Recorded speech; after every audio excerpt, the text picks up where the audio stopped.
Welcome back, everybody. We are on episode 15 of the Physique Decoded. And today I am very, very excited to be joined by an absolute superstar coach in the bodybuilding world and also one of my good friends, Brandon Kempter. So, welcome to the show, Brandon. Thank you very much for having me on. I definitely never miss the opportunity to talk shop, especially with you, mate. Always a good chat. Hopefully today we can pump out some good values. So, a couple of weeks ago, we did a Q&A with Joey Cantlin, and we essentially took listener questions through a poll on Instagram, and we got some awesome questions. We got a huge response from it, and people loved the style and setup of it. So figured why not? Let's get you on today, BK, and let's we've got some great questions that came through today. We actually had about 20 questions, so we'll try to get as many of these out the way before you have to go back to life and get back to working. So again, appreciate your time coming on. Um, let's just jump straight into it. Let's Alrighty. first question, rocking and rolling. All right. So I'm gonna let you start on this one. All right. Uh, let's see. What are we gonna get? What are we gonna get? We're gonna go. All right. Let's go straight to bodybuilding. I What like it. is your advice for post-comp? Says reverse. I personally am not a fan of reverse dieting at a bodybuilding shows. Mhm. But for your post-comp reverse and not blowing out physically, and also how to deal with it mentally, what strategies would you look at? Look, that phase definitely represents quite a challenge. Anyone who's been through a contest preparation will note there is a variety of fascinating adaptation which occurs in the dieting condition. And if you get in really good shape, there's no way around it. You will have an increase in food reward sensitivity, delayed satiation, decrease in food volume perception. You'll spot that donut from 400 meters away and taste the McDonald's burger through the poster at the bus stop. This is pretty normal. And this is all part of it. Uh, uh, Adaptation, which increases survivability in environments of low energy availability and low body fat. People often refer to this as maladaptation. I see nothing mal about this. This is, from a teleologic perspective, a really good thing. Now, in order to normalize this adaptation, we essentially need three things: an increase in energy intake, an increase in body fat, and some time. These adaptations are persistent. We don't simply eat a meal and, hey, you're good to go. No, you dieted for more than a week, quite likely 6 months, etc. The big thing here is finding a midway, right? I generally recommend, we're speaking broad guidelines here, but I mean, for most individuals, if you're getting in really good shape, we're talking glutes looking like a rib cage lean, you're likely going to have to come up 10 to 12% over stage weight before you feel normal. And I would generally recommend, and I'm fairly sure you recommend similar, that you do this relatively quickly. If you do it slowly and it takes you 4 months to get into those general parameters, you're just elongating the suck. You need some more body fat on the system. The big piece is enough body fat, but not in excess, right? So generally 10% over stage weight, and my current parameters are more assertive than they used to be. I'd usually say around 3 weeks. And then from there, reassess. Some individuals need to go closer to 15 and really start to normalize. In terms of how to manage it psychologically, well, there's no one size fits all, but it's definitely a hell of a transition to go from dieting to, okay, now I'm going to focus on fueling for performance. And that's usually how we like to frame it, but it's easy to say that. It's definitely a transition. That's for sure. And I don't know if I answered that in totality, but I'll let you take the floor here next, Richard. Yeah, I think the only thing I agree 100% with that. I think as you said, I do want to make a big point to people is you still see a lot of people now that are in this mindset where they're dieting, and then it's like I'm gonna reverse diet once I finish the show. And the application of reverse dieting is essentially you can't increase your output anymore, you can't decrease your calories anymore, you haven't hit your goal weight yet, so you can potentially do a reverse diet in that regard to prepare you to diet down the track to actually get you a little bit lower down to your goal. Anybody that's been done bodybuilding, that is not the application or time that you would use reverse dieting. So, where Brandon's saying that is, making sure that we're getting the calories up as quick as possible. We're getting out of that dieting phase. So I think, how Brandon said that, that's one of the most important things to mentally realize is, but on top of that as well, I think, just goal setting. And Mm. everything that you've said right there is there's nothing else I can add to that. I guess the only way I would look at it would to add to that would be potentially just like before you get into the post comp phase, or make sure that you have goals set, whether it could be weight targets, shifting your mindset from how you look essentially to performance in the gym, and then things like that that can sort of take maybe the mindset off of being comp lean and getting all the social media, dopamine hits and things like that, and try to set goals for performance in the gym. Is that essentially something that you would do as well with clients? Yeah, absolutely. I mean, just a couple of points, just to sort of backtrack on a couple of those components. Uh, I do believe that the recovery phase is more inherently manageable if you step into a contest preparation with the understanding that a contest ready physique is a custom built physique for the stage. It's akin to a Formula One race car. It has a very specific function, but you don't drive a Formula One race car to the grocery store. The contest physique, it is custom built for the stage, but it is incredibly impractical in life. And if you know this, then you can get in and you can get out, and you can be okay with that. Understand that each body composition and each of the phases of creating a bodybuilder has function. Uh, and the contest lean physique, that is just for the stage. I will also mention that I have certainly acknowledged that, broadly speaking, that for a lot of women, the recovery phase is perhaps a bit more challenging than men. And I believe this is probably a couple of things. One is men hold more muscle mass, therefore they retain more shape when they put on body fat. Women put on 4 kilos and it's like, wow, my cap delts is gone. Most of the guys, it's probably not the case. Mhm. And as part of that, it's guys get into the gym to get huge. So they generally find it easier to mentally digest what they're seeing on the scales. Scales go up, I'm getting massive. Scales go up with a female, and straight away I'm getting fat is oftentimes the point that comes to mind. Furthermore, most men, whilst they enjoy contest lean physique, it's not their favorite physique. They want to fill out a shirt. I'm speaking very broadly here, painting with a broad brush. For most women, they never feel more sexy than when they are contest lean. So this is, again, I'm painting with a broad brush here, but the tactics in which we employ as a coach obviously are bespoke to the individual, but you work with that mentality anyhow. Uh, and just to tack on to the last piece there, performance-based goals, yes.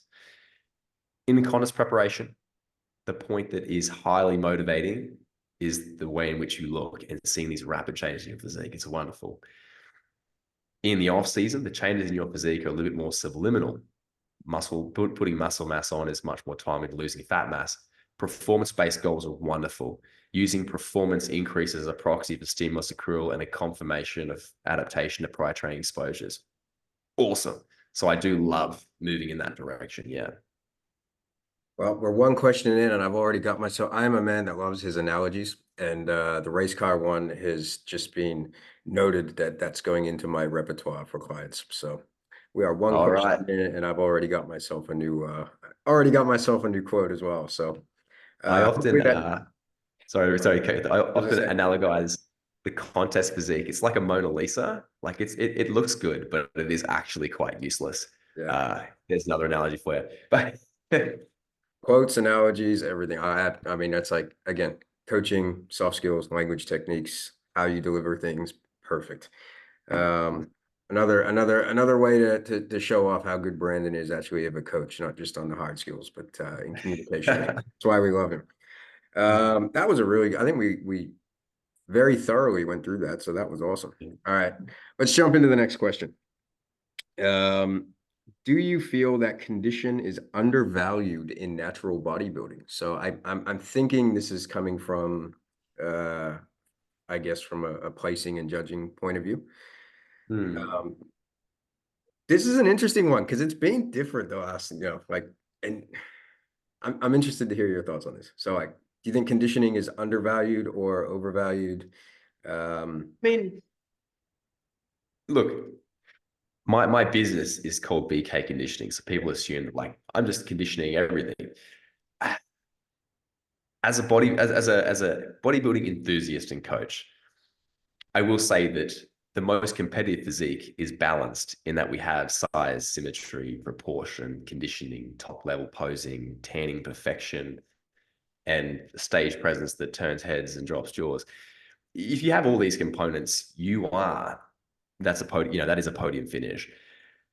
Generally speaking, when we go to shows where we see, oh, they're really favoring condition or they're really favoring a softer physique, it's usually when no one is complete. We don't generally see that on a pro show or a really good pro lineup.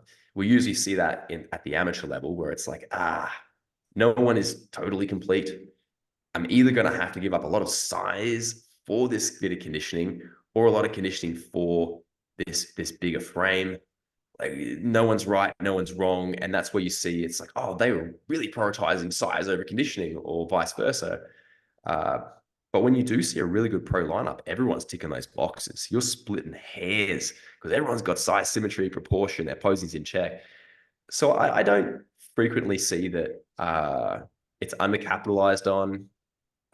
One thing I do notice is that oftentimes within federations like the WNBF that still have weight categories, which I'm a big fan of, that tends to really foster a culture of pushing conditioning because you want to step in at the upper end of your weight category. So you got to get a lot of guys that'll try and push for a slightly lower weight category. But that's more of a cultural thing. So I really didn't ask that question well, but I'm kind of in the middle in broadly speaking. What do you Yeah. think? So from a judging point of view, I think you dropped on a really good point there. Like sometimes in the amateur shows, like maybe not everybody's complete. I think I find it very hard to reward. I always reward condition because you know how much it sucks to get there. Oh yeah. And then you also run that, and we spoke about this on the podcast with Joey, where we said, in the wellness division, where it's like, are we rewarding conditioned and more symmetrical, or are we rewarding slightly more body fat, but the legs are a little bit bigger? And like we essentially came to the conclusion, and I think it kind of ranged true here as well, where it's like, is that person's shape great because they're not in condition? And it leaves questions to be asked. Whereas when somebody's in condition, Yeah. I sort of look at it and go, okay, this is, we can see everything. And I think Yeah. there's always going to be that point of like which is better, like is their muscularity like far superior to this person's condition, and you can always swing to that side, and that's the judgment, uh, that's part of subjectivity of bodybuilding. But I think more often than not, I think conditions should be rewarded, um, because it is a bodybuilding show. Yeah. Yeah. Uh, yeah. Yeah. I get that perspective. I mean, look, I have my biases. Broadly So speaking, I do love an incredibly conditioned physique, and as you allude to, it is something that getting lean is easy. Getting incredibly lean is tough, yeah. and no matter how strategic your methodology is, you're going to have to work through some real tough stuff to get there. Getting Connors lean doesn't tickle, it hurts. But yeah, it's definitely an interesting piece to watch these sort of interesting dichotomies of being uh, leaner and smaller, or vice versa on the amateur platform. But definitely at the pro level, everyone's complete across the board. It is phenomenal to see a category like that. Yeah, and I think you have that, um, you know, away from the amateur level when you get into the pro levels and you start looking at different physiques, and like you said earlier, it's like splitting hairs with things, and it's like this person, everybody's condition's good. This guy's Yeah, condition is absolutely nasty. They don't look like they've lost a lot of size to get to that condition. It's that healthy, full sort of look, and those sort of things there, like that could be conditioning pinning you and putting you into first place. Whereas on other yeah, times, you may get people where it's like the conditioning sort of looks like, yeah, you can tell they've pushed that a little bit too hard, and they probably would have looked better if they were maybe not quite that dialed, but they just had a little bit more roundness. And then it can, I guess work against you. It's again subjectivity. So I don't think Absolutely. it's undervalued. I think it's very highly valued. And I think in the amateur shows, especially, you'll see that, nobody is ever placing bad when they're in real condition. Like even if you don't come first or you don't have the muscularity or something like that, like if you are in condition, like proper condition, at least from my experience, you're gonna be right up there. Was that the same experience you've had? Yeah, similar. Yeah, it's if you're in good shape and you've got at least decent baseline muscularity, appropriate symmetry and proportion, you're going to be in good stead. And of course, if you're ticking all those fundamental boxes, you're going to be pushing for, and you got good hereditary muscle architecture. Pardon me, you will be pushing for Yeah, those podium finishes. yeah, absolutely. And then sometimes it's like you can have all that and somebody else has it all and just has slightly nicer structure and it is what it is. But at the amateur level, generally, I think when you tick all those boxes, you're uh, would be a very healthy lineup if you're not placing in the top three then. Indeed, indeed. Excellent. Anything more to add to that one? No, we covered that exceptionally nicely. Yeah, I thought so as well. All right, what else we got? High volume or high intensity for training? I'll start on this one because I I was enjoy going to say, I know yeah, you have something to say on this. I enjoy this question. So like there's like a look at I always sort of say to people is to look at it like a hierarchy. So I always put at the bottom of the scale like execution. So making sure that Yep. we're, performing the exercise, properly, we're able to maintain relative and consistent technique. Whether it's like squatting or whatnot, or maybe like a specific depth, specific tempo with control or anything like that. So that's the number one thing. Next above that is going to be intensity, which I consider proximity to failure is the Mhm. next most important thing. Um, because obviously we can train with all the volume in the world, but if we're not hitting the right proximities to failure, 1 to 3 reps in reserve, probably not going to elicit a lot of hypertrophy. And then on top of that, I look at volume. And volume, it's not that volume is not important. I use volume once I work out what the intensity, once we get the right intensity, we can sort of accumulate volume over time in workouts. Whereas I think that can be quite important, but I think in volume comes after making sure we're getting to within that proximity of failure, and it definitely comes after making sure that we're executing the exercises, consistently so that we can see progressive overload. What about you? Fantastic. Covered so eloquently. I don't have I've, too much. I've done that one Uh, a few times. look, I do view, I mean, look, from a mechanistic perspective, hypertrophy is an intensity and volume mediated adaptation. As you allude to, all the volume in the world without sufficient intensity is not going to uh, facilitate accrual of quality stimulus and therefore make way for the best result. The question then becomes, well, if you're not training intensity, can you replace it with more volume? And to a degree, if you are working in a close enough proximity to failure, albeit not right on the limiter, yeah, maybe a bit more volume will get you there. I do like to prioritize intensity first and foremost, and then we titrate volume just as you mentioned thereafter. Obviously, execution comes into play as well. If we're looking at tissue-specific volume, I define movement quality as movement that is safe, biased to the target tissue, has high joint comfort, and there's a level of personalization there. And I do believe that movement quality exists on a bit of a spectrum in that it is possible to be so movement quality focused that it bottlenecks your ability to be intense or to be so intense that you hold little regard for movement quality. Now, as I often frame it, he who trains with a high degree of intensity is going to get a result, even if the movement quality is poor, but it's going to come at a very high injury cost. And you might be, in any case, not going to be ideal. On the other end, if you're super movement quality focused and the intensity is piss poor, you're also not achieving an ideal result. It's going to be in the middle there. And with certain movement selections, I will mention that, let's say some of your pull-based moves, I'm getting a bit off track here, but pull-based movement selections that often have a failure point in the shortened position where the muscle's close to active insufficiency. In those scenarios, I don't mind incorporating a little bit of strategic momentum. But we're getting off topic here, but I don't think you that's covered off it topic at all. I really think well. that's an important point to make. You can continue with that if you like. I think that's a very, very important point to make because I see a lot with people where they're so, like you said, they get so fixated on technique that they just lose intensity. Yeah. Um, and Mm. on those sort of movements, like uh, one that I have an example with it that spoke with an online client that I saw in person was T-bar rows, which is Okay. a classic pull movement right there. And it's like, oh, I Yeah. want to stop right there because technique's, a little bit. It's like, no, no, no, no, no. Like it's okay if that hip moves just a little bit. If we can, get an extra couple reps out of there, we're still getting a great contraction.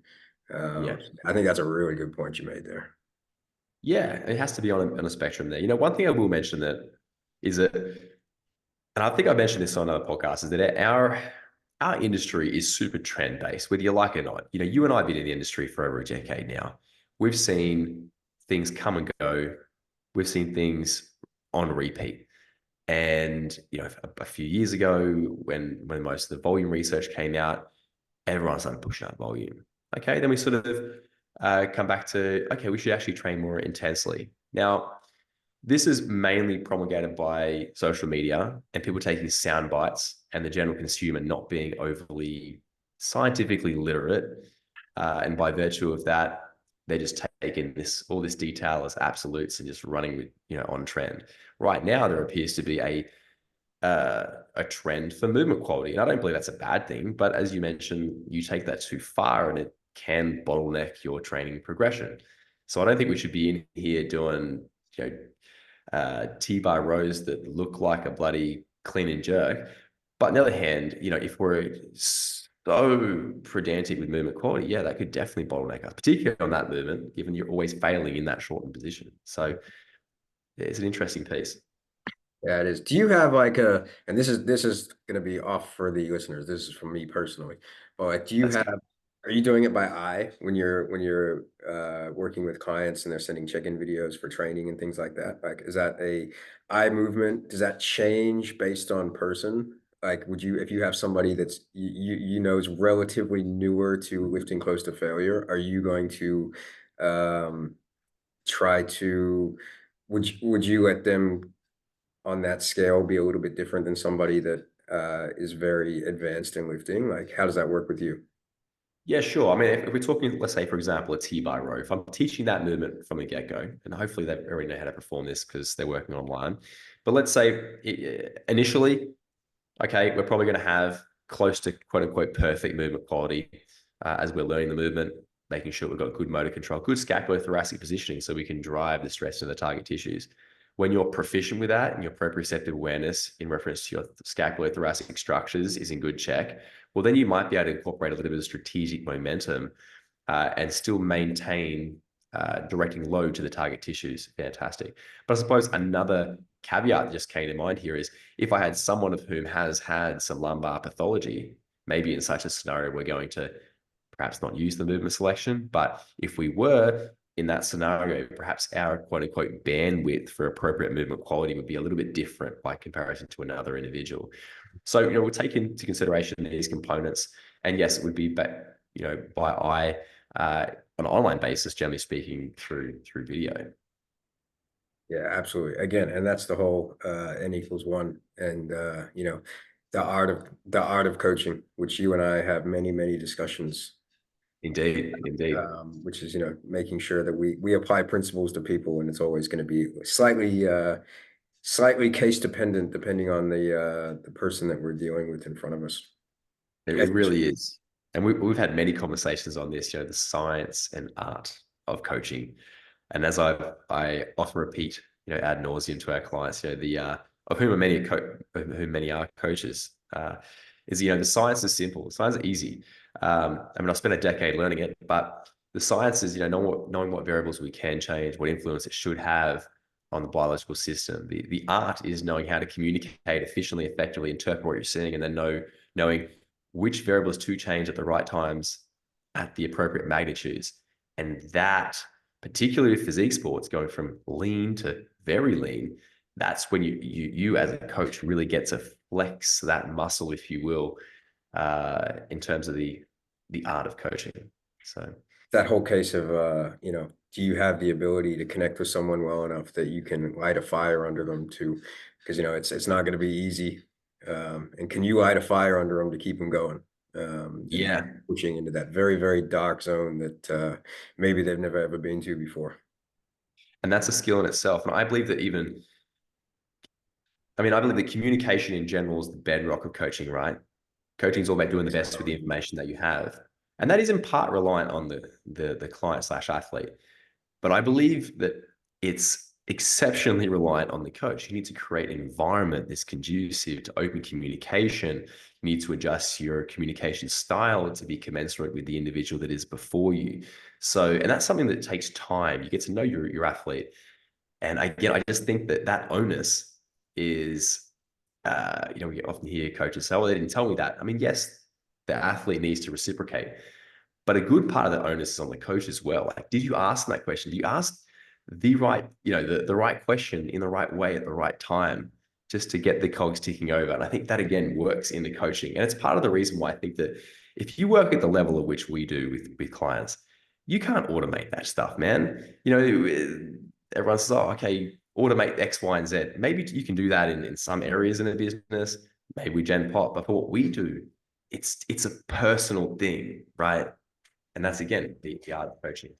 And once again, I'm going to shout out Martin Rooney off Coach Love to that Coach, dude. which is I know one of your favorite texts as well, where he says Yeah. the best coaches are blame takers or was it? Yeah, the best coaches are blame takers and credit makers.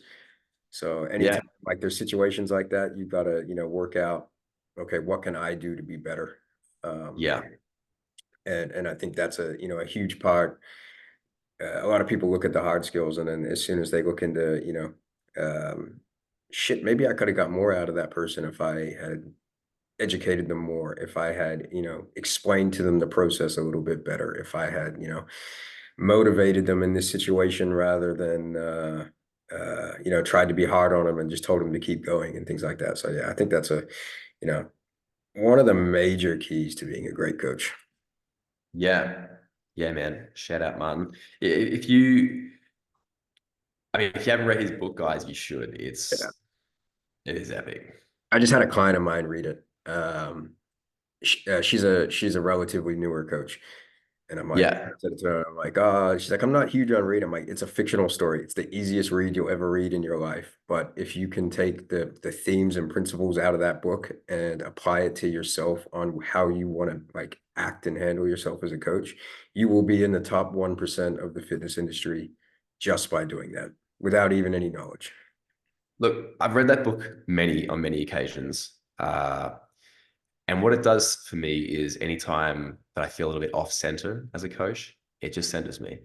Uh, and we're going to get a bit off topic here with Martin Rooney as an individual, which I have never met personally, but he's one of those individuals of whom I think we were saying off air, I just wish more people knew his content because it's a needed piece, and he's one of those individuals who doesn't have the reach on social media that I believe they should. So He will teach anyhow, you how to be a coach.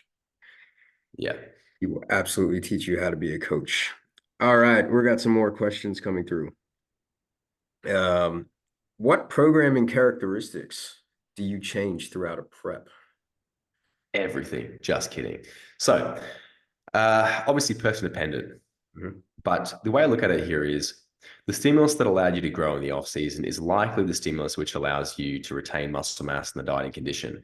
Don't get me wrong, there is an opportunity for recomposition, i.e., an increase in muscle mass and simultaneous decrease in fat mass, but we're not banking on it necessarily, and the probability of that occurring decreases substantially as we get leaner, right? Uh, Now, in the dieting condition, mechanistically, we can make the assumption that your recovery ceiling comes down a little bit and the minimum amount of volume you require to retain muscle mass comes up. So if we imagine this like a bandwidth, it gets a little bit closer. So generally speaking, if we've come off a really high volume block, we might moderate that a little bit coming into a contest preparation.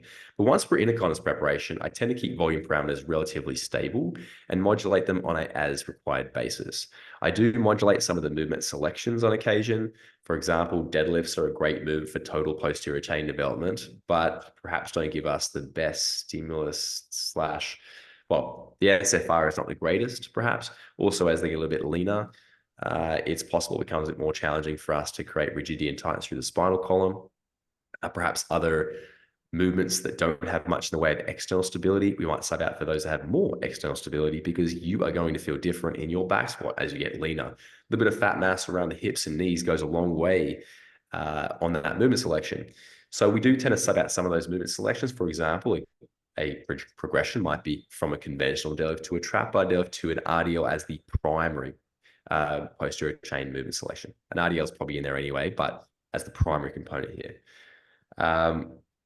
But long story short, I don't like to change too much too frequently. Generally speaking, training is more, or I should say less dynamic in the context of contest prep. How about you, Richard? Yeah, I don't think I have a whole lot to add to that one. Very, very similar. Again, obviously being great friends with Dr. Mike, coining the stimulus to fatigue ratio. I may Yeah. have a tendency to, you know, everything that you just said there, you used a great example on the deadlift. Personally, I use things like, barbell back squat might go to a hack squat, might go to a V Yep. squat, something in that regard, right? So I think, that's just another example of exactly what you said. But outside of that, I don't think I have anything more differently that I would add. I do try to keep volume as good as I can. I think maybe sometimes I will cut the fat on training a little bit as they get leaner. And by trimming the fat, I essentially mean like, I'll just put in the exercises that will get us the stimulus that I know will maintain muscle, like more of the sort of more compound but stable movements that we'll use. And if they're fatiguing down a little bit, I might, lower volume on some of the other things. Yeah. But essentially, I'll try to keep it, exactly the same what you said. So I think I have an exact same answer to you on that one. I just tried to use a slightly different example. I would ask you, Richard, do you use much in the way of intensity techniques, broadly speaking, A, and B, if you do you modulate the employment of these of intensity techniques in the context of a contest preparation? Not really. I've Okay, I've so I'm one of those people that I like, and this may not be a good thing, but it's just always how I've operated, is I like being able to measure everything against each other. And I think the agreed. more intensity techniques that I use, I feel like the less it's less manageable against each other. Uh, Yeah. so I tend to not use it too much. I will sometimes like I will do, and this is going to go back. A lot of people will not have heard of this. You and I will definitely have heard of this phrase, but like total rep training.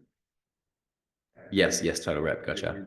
we do know total rep training. So like even just like rest pauses or something just to get, to a specific number. I may do that here and there for some people, generally on short position exercises, not on the lengthened exercises. But it's a rarity. But I don't do a lot of it just because, and the main thing for me is I just, it becomes really hard and messy to manage. It So does. what Yeah. about you? Look, in general, I like to say that I'm not dogmatic in my approach, and we use the right tool at the right time. But broadly speaking, I don't use much in the way of intensity techniques. I want, exactly as you allude to, a measurable base. And if I am to use intensity techniques, for example, rest pause training, I'm going to primarily use it with an advanced athlete. I see a lot of individuals in the gym who are doing drop sets who have never actually trained a failure. So I'm watching them doing drop sets. As soon as the metabolite production accumulates and these get uncomfortable, and they might get 5 reps short of failure, they drop the weight, get the same 5 reps short of failure, drop the weight. I'm thinking, wow, this is immensely inefficient, but you seem to have induced some pump and cardiorespiratory response. Go you. But on the other hand, a rest pause model, for example, could be a really time efficient way of accumulating effective volume for a very advanced athlete. But in any case, it's going to be something that you sprinkle in, usually on less systemically taxing movements that may be low the short position. and probably do so at the end of the training session. And if we're doing that, I become even more conservative with its inclusion in the context of a contest prep. So very similar. Yeah. I will say though, I will throw myself under the bus here. In terms of the context, I do sometimes use it from a psychological point of view. Yeah. Essentially similar sort of setup, short position exercise. I think a few of the girls that it motivates them quite Mhm. heavily to push closer to failure. Whether it be like a machine hip abductor or some type of Yeah. kickback or a machine hip thrust or something like that, where I will say, you know, use a rest pause, maybe do go through 2 or 3 rounds of it or something like that.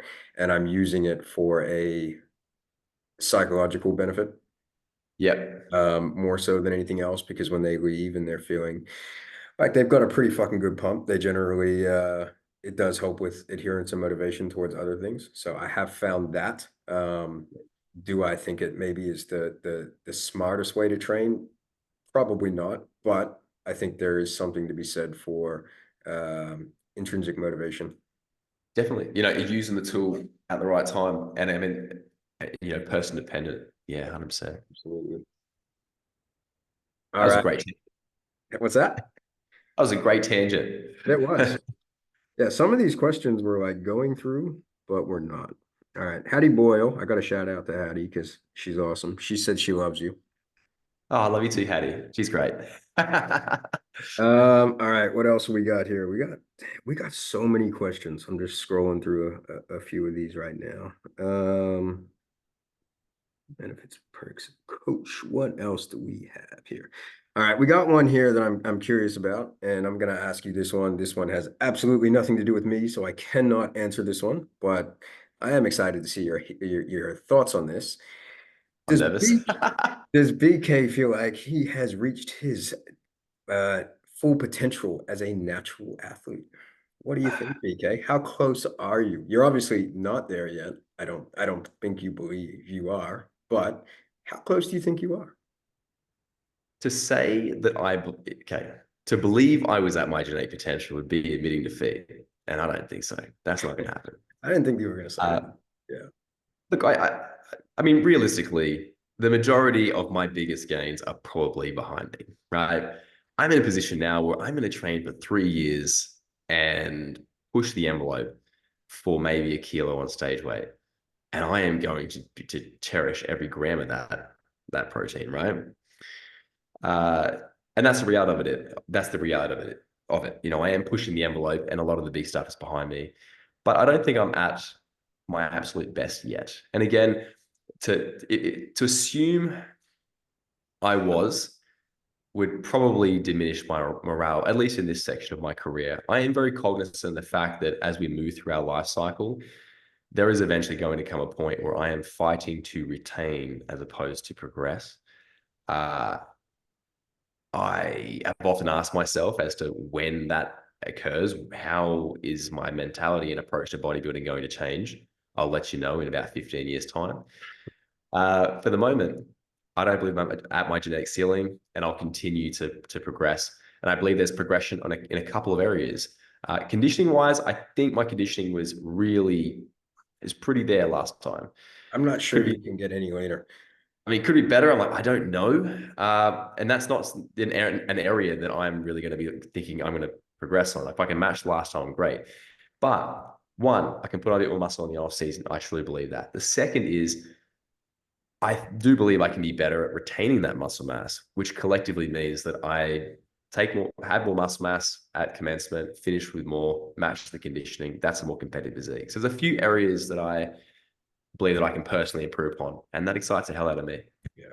And like you said at the start of the podcast, right? Like when you're talking about the differences with males and females, but essentially like you can compare it to yourself where you're saying, if you can retain a little bit more muscle mass, potentially, as you obviously go on in your career as a coach, you learn better ways to do things in your prep.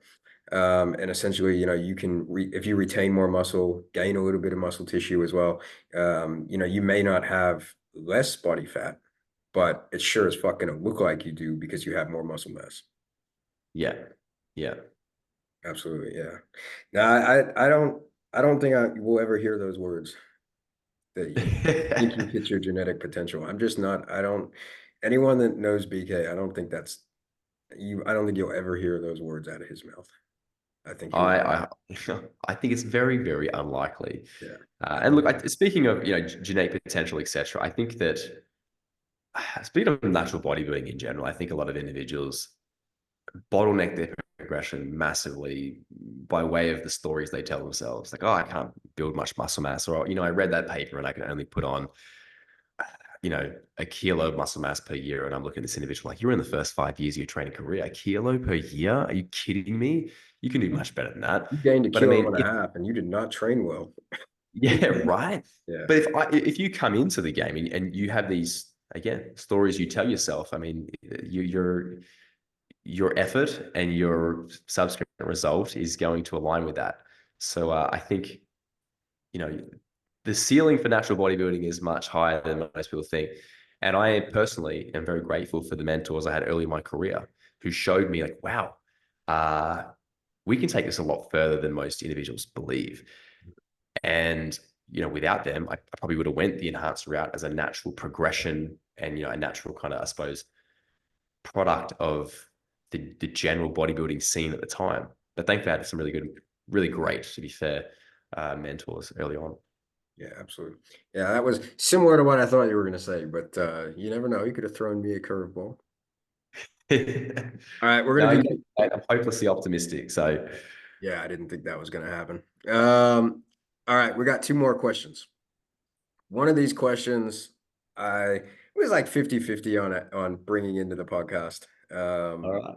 But I feel like you and I are probably two people in a position that it's probably okay to talk about. And I think, you know, both with experience in the natural bodybuilding world.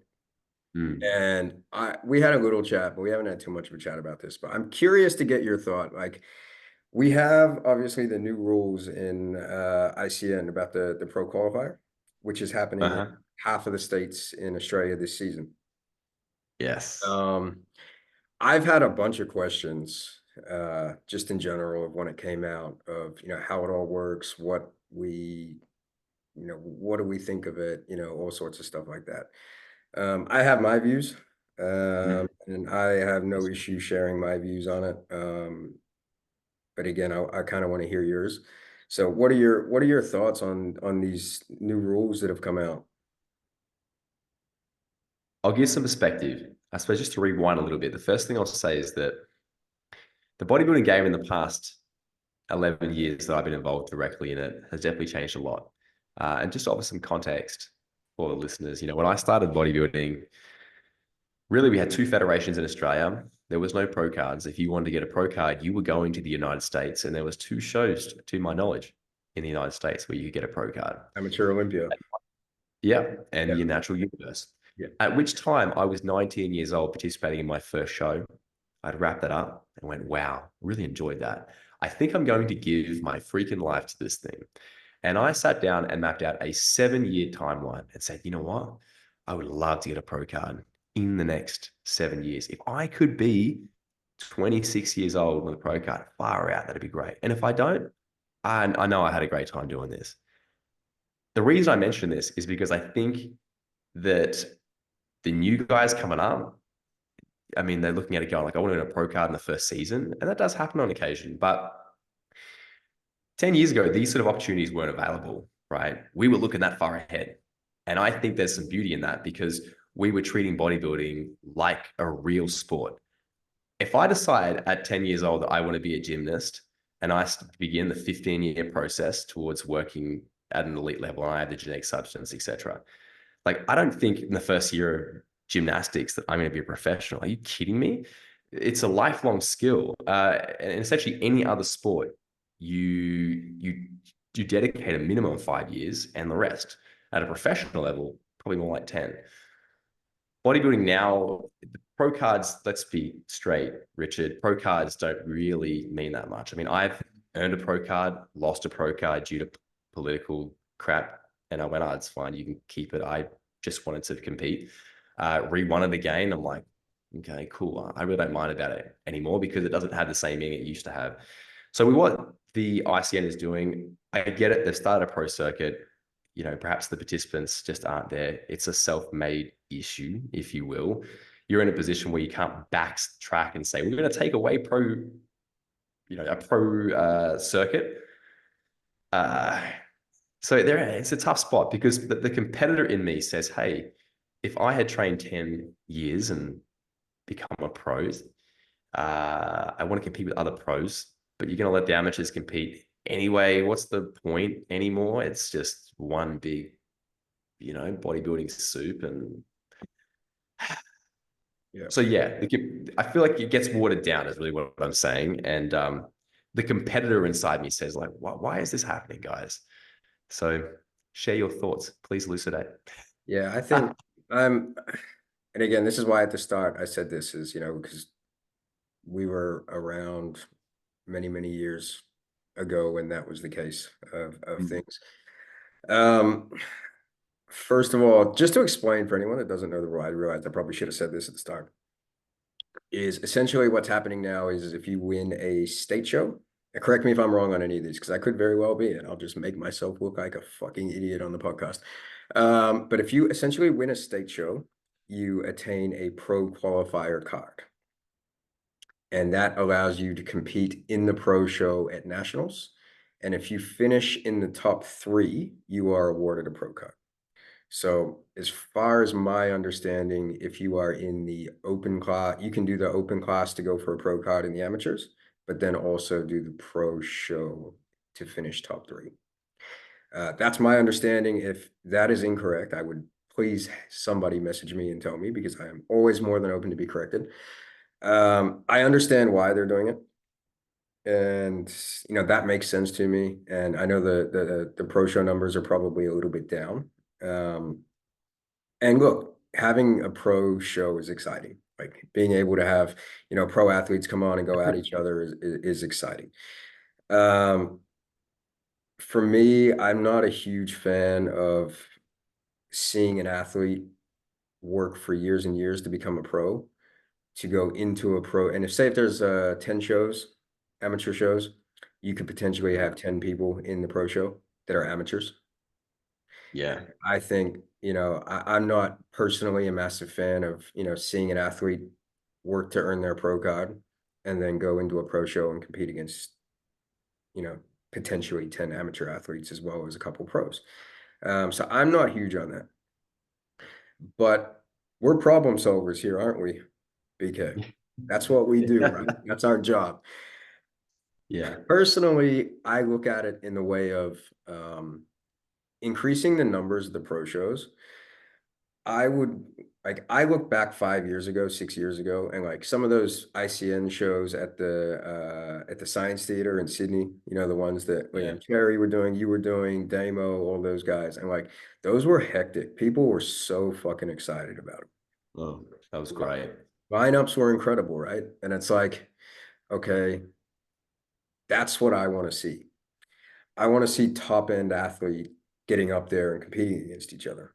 And I think for me personally, I'm no not a business person for bodybuilding in any sense of the word, so I need to make sure I state all that. But from an entertainment point of view and an excitement point of view, I think rather than making it watered down, as you said, and easier to get a pro card to compete, I would love to see like potentially make the pro shows, rather than invest prize money, which essentially is not a great deal amount of money compared to what athletes have to spend to compete, and maybe put Mm. that towards marketing for the pro show, create some rivalries, do something so that the athletes, because I don't think, and I'll ask you this, but I don't think, the financial gain, I don't think is a huge incentive in the pro show. Would you agree with that? No.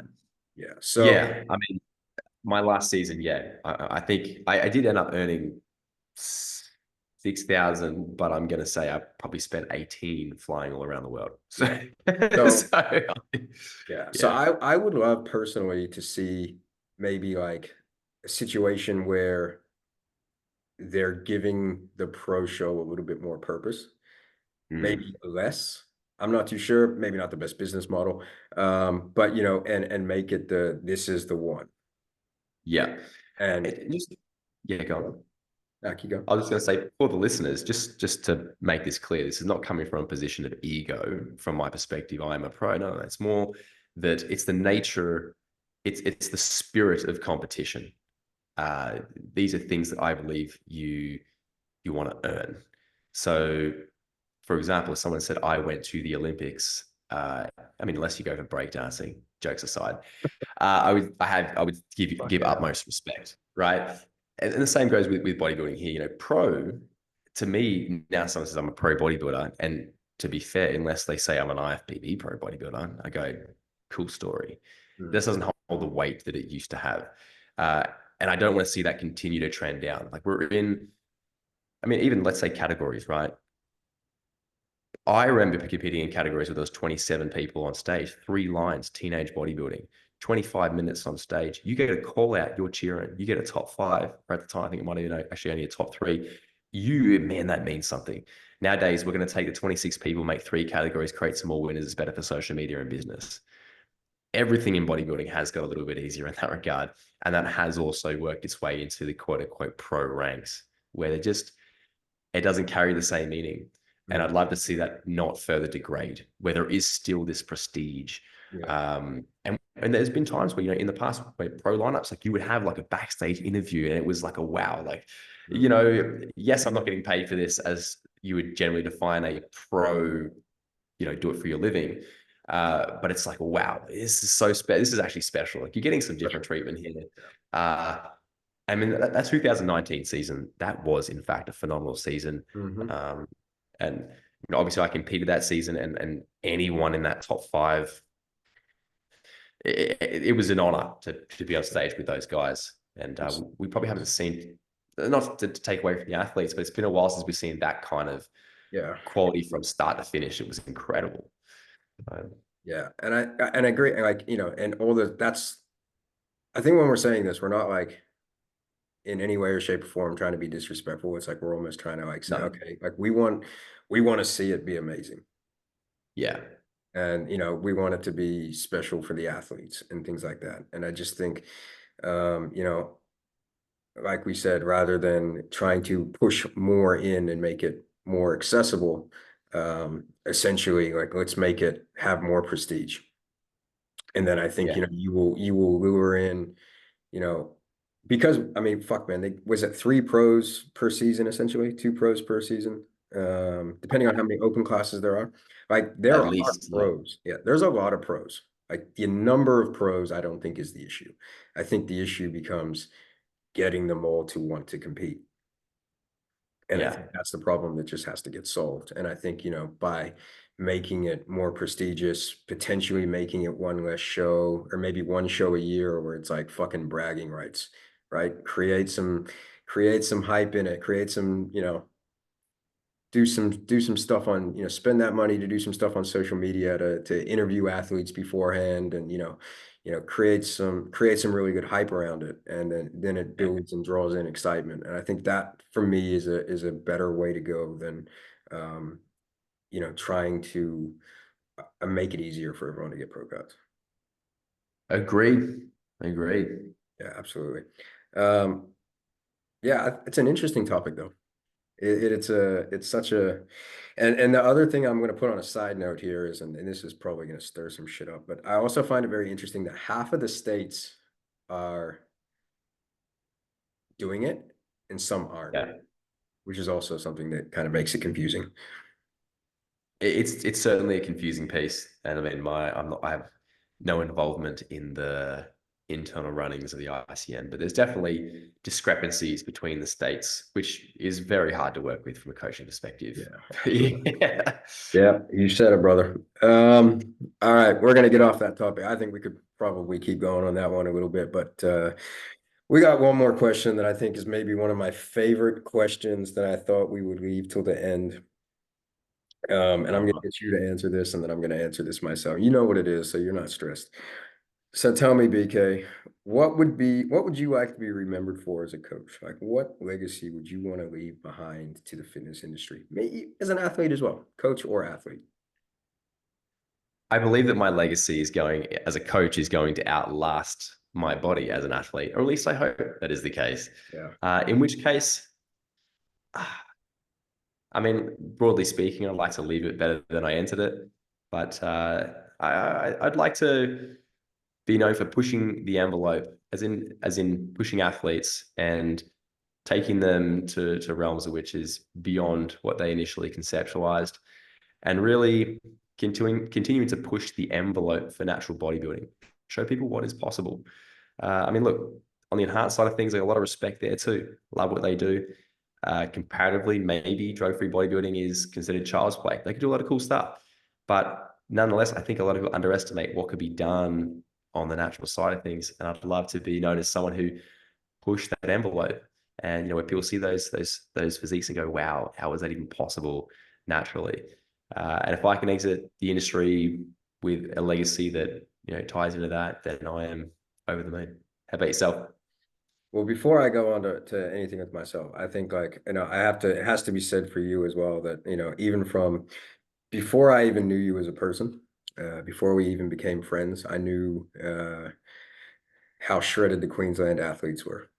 And I think, I have to give you publicly your props because I think, you as an individual, whether it's been through yourself, your own athletes, mentoring other coaches and helping them with teaching how to prepare bodybuilders. I think you. I'm not going to say single-handedly, but maybe deep down, I think single-handedly, but have been a very large part in, especially in the male realm of natural bodybuilding in Australia, of seeing the standard increase um, to the levels that it has. And I think, if anyone was to ask me and say like, oh, look at the guys 10 years ago and then look at them right now, I look at that and say, well, a big, big, big part of that is, you know, that's got Brandon Kempter's footprints all over it. So your legacy that you got there, I can tell you right now, I already believe in that. Means a lot. Cheers. Absolutely. 100%. Sorry to just throw you under the bus right there, but yeah, I know I 100% believe that. So I think that you deserve absolutely all of your flowers in natural bodybuilding, as being a person that has, held the flag. You know that picture of LeBron James on the boat with the flag and all the people behind him? Did you see that in the Olympics? I have not. At the opening No. ceremony. He's got the whole Olympic team behind him and LeBron's holding the flag. That's you for natural bodybuilding. Oh, cheers, man. There's definitely been this. I mean, the standards improved a lot. And I think there is a lot of wonderful young coaches coming up off the back of seeing that standard increase precipitously over the past decade. And it is awesome to see. And having the opportunity to work with a lot of these younger coaches in a mentorship capacity has actually been an absolute blessing. Yeah, I'm not gatekeeping the bodybuilding game, absolutely not. A rising tide raises all ships, and I want to see natural bodybuilding really continue to grow. So again, the young guys coming up, I go to nationals now, and I see these young coaches coming up, and it's like, wow, they're doing some really cool things as well. So really cool to see. And how about Bodybuilding, you? bodybuilding nowadays is like people that aren't placing nowadays would be winning the national shows 10 years ago, for sure. Possibly. Yeah, Yeah. I think, on a large scale, I think the standard is just absolutely through the fucking roof nowadays. Mm. I don't know for mine. Like, I guess I'm one of those people that like I have, and I say this a lot, is like I may know enough, but be able to communicate it well enough that you can get the most out of someone. Yeah. Um, and over the past few years, I think for me, I guess it's like, the same sort of thing I'm going to say is, but I suppose it's an easy answer as well as saying, like leaving it better than you found it. But I think, you know, I want to just be somebody that people can look back afterwards and say,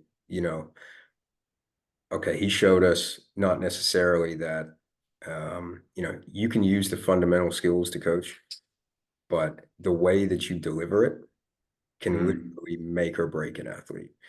Yeah. Sort of want to, be able to leave like I guess legacy is probably a bad word for it, but I just want to be able to leave to behind it. It's like it's just as much, if not more, about being a good coach and being a good person that's going to allow you to deliver, these basic principles to athletes, and just understanding and learning that, and, having people be able to just use the basics of the hard skills, but just be, good coaches in people's corner. And I think that's a message that Love I'm it, man. And just that trying to drill underlying home. message definitely comes out in the content in which you create as well. Hmm.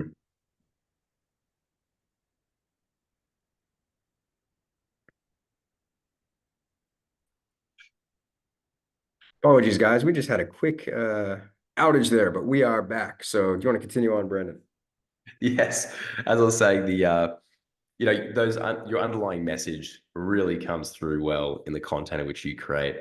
Even the format of which you create your content is basic, but the messaging is delivered in a really digestible and really effective manner. So credit to you on that. It's a leaf of which I should be pulling from as well on the topic of your social media content. So credit to you, man. You've been doing it though.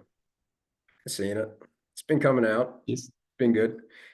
Um, all right. I think we're gonna wrap up the questions there. I'm gonna allow you to go on and actually do some work. Thank you. But before we get off today, where can people find you? Where can we learn more about BK?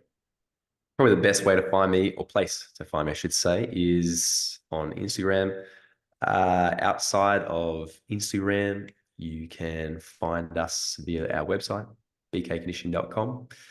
And obviously email, etc. It's all on the site, all on the Instagram. Good to go. Perfect. Yeah. So go check it out. Brandon, some of the content Brandon puts up, he's on a lot of podcasts, so you're going to be able to get a lot of really good information out of him.